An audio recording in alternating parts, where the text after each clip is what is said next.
Hey YouTubers, it's Charlie. This is going to be my Agents of S.H.I.E.L.D. episode 3 video. I feel like this season has done a good job of like one-upping itself every single episode. And even though Fight Club here was really badass, I still feel like Fitz and Simmons was the best storyline. It's so weird and awesome to see like what a 180 those two characters have done since last season. Like Hunter was always a fun character. Like it was such a win when they brought him on the show. So really the surprise of season 3 has been Fitz and Simmons. But just careful for spoilers as we get into it, so I'm going to do top 5 WTF moments, and I'll try to explain where some of this is going. Some of the twists were very obviously telegraphed. Like, we knew all about the Hunter Hydra stuff that was going to happen. That wasn't a surprise at all. The Simmons stuff was the surprise. Starting with number 5, though, Coulson and Rosalind are going to be working together, and they're kind of like twins. She even has her own male-gendered version of Lola. Eyes up here, buddy.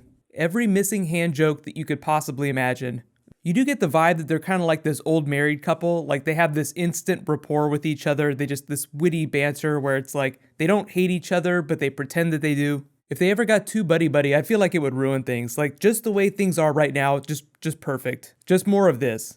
Them working together, like that phone call at the end, is just the sign that you're going to get a lot more scenes with them. Like you're going to see more moments like this happen more frequently. Yes, Daisy is pissed about it, but this is actually not a bad thing. If Rosalind were going to be evil, they would present her as evil. They just want you to think that she's going to be an antagonist. Obviously, she and Coulson are going to fight it out for most of the season, then they'll work together because a bigger threat will come along. As of right now, the big candidates for that are Ward with Hydra, like he's slowly rebuilding Hydra, then there's Lash, and then there's whatever is going on Simmons' planet. Those three things, all much bigger threats than Rosalind's organization. On the number 4 though, Lincoln on the run. So very clearly they were going to bring him in eventually. I'm kind of glad they didn't draw this out too long, because you'd think by now he would already come to his senses and tried to work with Team Coulson or been captured by Rosalind's group. They did an amazing job of presenting his relationship with this sober companion. It sounds like he was actually an alcoholic in the past with suicidal tendencies. So very clearly there's trauma in Lincoln's past that we haven't seen yet. The trauma was like a big theme in this episode, PTSD, people trying to survive trauma. Simmons is just like the very obvious face of that, but you have like Coulson who's trying to get over his missing hand, you have Daisy that's trying to get over losing her mother, lots of people with PTSD all over the show.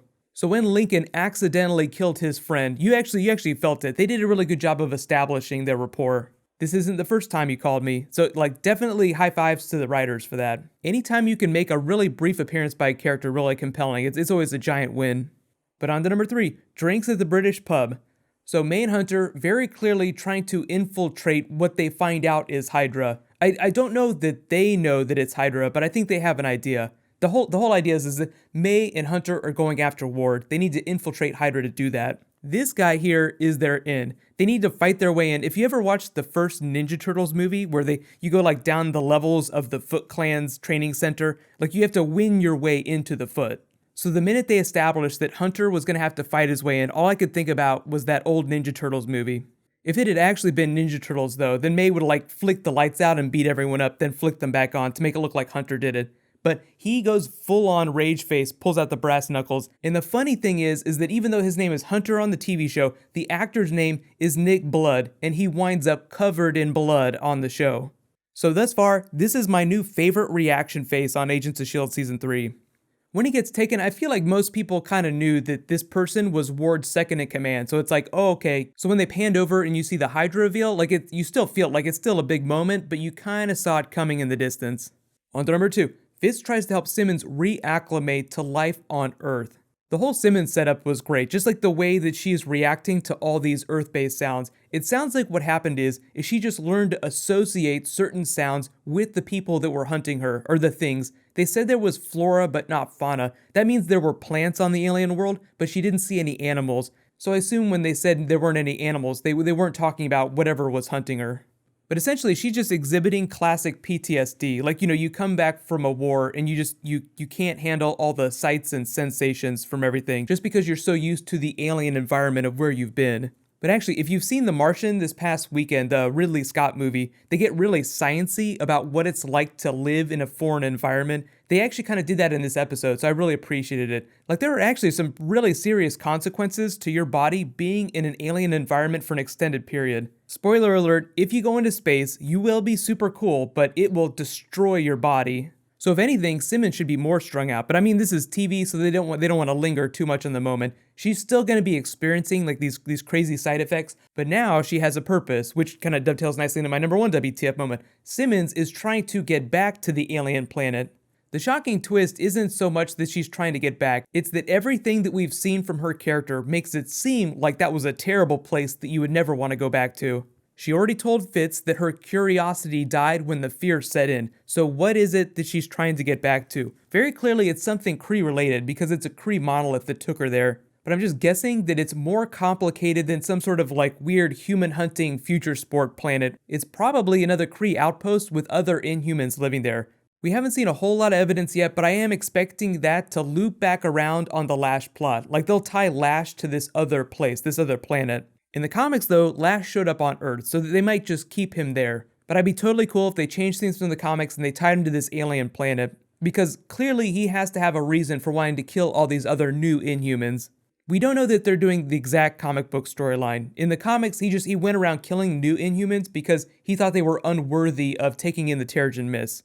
So let me know in the comments, what do you think it is that Simmons is trying to get back to that planet for? What is it that's so important on that terrible looking planet that she has to get back to? Really, this episode was Easter egg like. There weren't too many references to comic book storylines. I mean, we haven't really seen Lash in a while either. He's the closest thing to a comic book storyline that we have. Secret Warriors is a comic book storyline too. Coulson just explained that I was going to try and put a team together, but that didn't happen. Eventually, it will definitely happen. We will see a Secret Warriors team. The only other really funny thing about this episode isn't comic book related. It was just when they were doing that video game integration. Like anytime characters play a video game and it lingers on the screen, it's probably because the video game people paid for them to put it in the TV show. I'm totally cool with it. They did a Jaguar ad the other week whenever Ward was driving that Jaguar around. But because I'm moving into a new apartment next week, suddenly in this scene, that couch became the most interesting character. I just think it's funny how sometimes like objects or locations can be characters in and of themselves.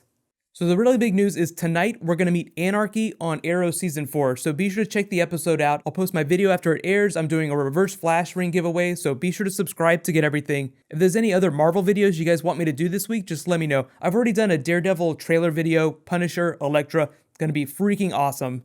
I am talking to Netflix about doing some special Jessica Jones related stuff, but that might not happen for a couple weeks. I'll keep you guys posted if something really cool ends up happening. So while you guys wait for Arrow to post tonight, you can click here for my Daredevil Season 2 trailer, and you can click here for my Flash Episode 2 video from last night. Thank you so much for watching, everybody. Let's high five. I'll see you guys in a little bit.